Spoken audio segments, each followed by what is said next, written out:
आज माननीय उच्च न्यायालय में जजमेंट के लिए जो एप्लीकेशन सरकार ने मेंटेनेबिलिटी के ऊपर मूव की थी उसके लिए रखा था, तो इसमें हमारे पक्ष में फैसला आया है, सरकार की एप्लीकेशन को डिसमिस कर दिया गया।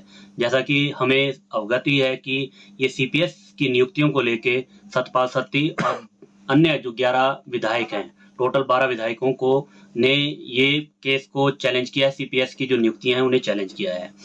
तो पिछली बार जब 3/10 को मुद्दा कोर्ट के समक्ष लगा, उस दिन इस मेंटेनेबिलिटी की एप्लीकेशन के ऊपर आर्गुमेंट हुए।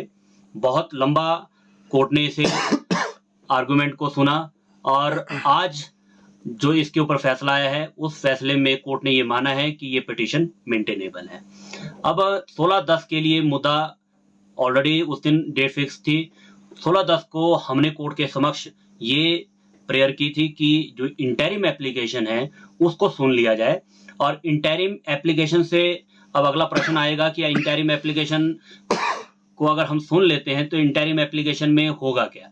2 मिनट के लिए मान लो कि अगर कोर्ट इस नतीजे पे पहुंचता है कि इन सीपीएस की नियुक्तियों के ऊपर रोक लगनी चाहिए, तो जैसा मैंने अन्य चैनलों के माध्यम से भी पहले ये कहा है कि इसमें पब्लिक एक्सचेकर इन्वॉल्व है, और जब ये सुप्रीम कोर्ट का लॉ है तो सुप्रीम कोर्ट का जो कानून है वो लॉ ऑफ लैंड होता है, तो उससे परे कोई बड़ा कोर्ट नहीं है। तो जैसे कि असम में और मणिपुर की जो जजमेंट्स हैं जिसमें माननीय सर्वोच्च न्यायालय ने ये माना है कि ये जो नियुक्तियां हैं सीपीएस की ये अनकॉन्स्टिट्यूशनल है, इलीगल है, तो इसी तरह से इसी को बेस बनाते हुए हमने सतपाल सत्ती जी और अन्य विधायकों के माध्यम से सीपीएस की नियुक्तियों को चैलेंज किया है।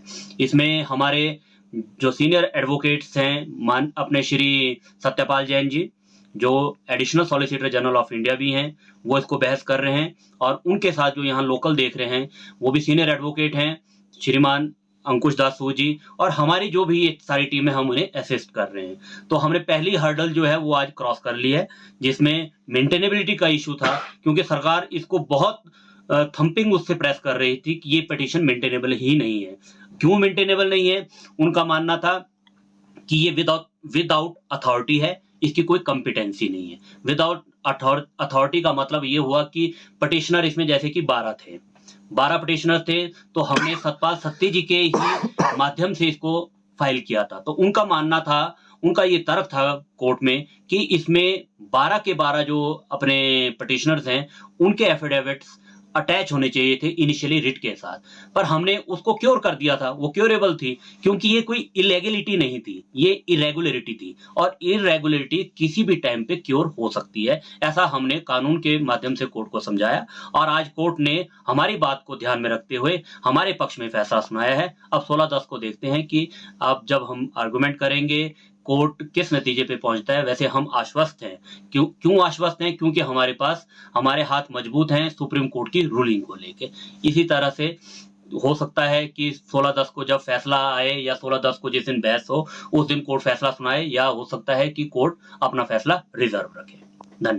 हमसे जुड़े रहने के लिए हमारे YouTube चैनल को सब्सक्राइब करें और नई वीडियो की नोटिफिकेशन के लिए बेल आइकॉन को दबाएं। अगर आप ये वीडियो Facebook पर देख रहे हैं तो लाइक जरूर करें और ज्यादा से ज्यादा शेयर करें। इसी तरह के और भी अपडेट्स के लिए फॉलो करें हमारा Instagram पेज himachal.केसरी।